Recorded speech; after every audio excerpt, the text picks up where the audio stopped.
அன்பு தமிழ் உறவுகளுக்கு காலை வணக்கம். நண்பர்களே, பாருங்கள், பச்சை மரம் எவ்வளோ அழகாக இருக்குது. இந்த மரத்தில் இந்த குப்பைன்ற போதைப் பொருட்களை கொட்டி கொட்டி இந்த மரம் பட்டு அந்த மரத்தையும் ஒரு இலை கூட இல்லாத அளவுக்கு காஞ்சி சருகாக போச்சு.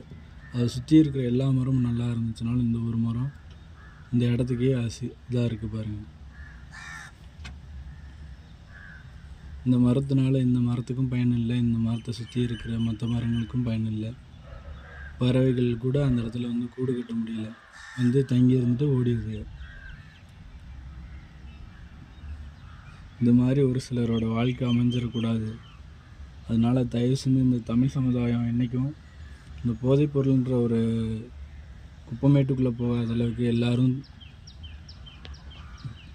போதைப் பொருள் பயன்படுத்தாமல் ஆரோக்கியமான வாழ்வுகளை இயற்கையான முறையில் வாழ்கிறதுக்கான வழிவகைகளை தேடி பயணம் பண்ணுங்க.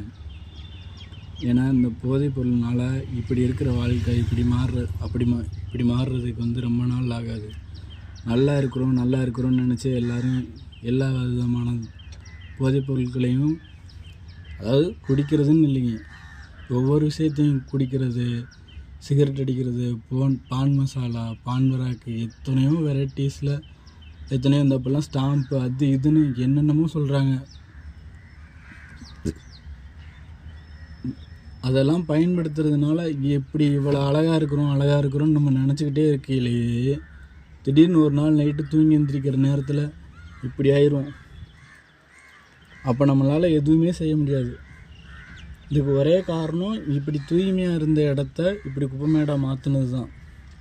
இது யாரோட தவறுன்னு சொல்ல முடியாது. சமுதாயத்தோட தவறு, அவங்க செய்யலை, அரசாங்கம் திச்சு நான் வாங்கி குடித்தேங்க, இதெல்லாம் நம்ம சொல்கிறதுக்கு தான் இனிமையாக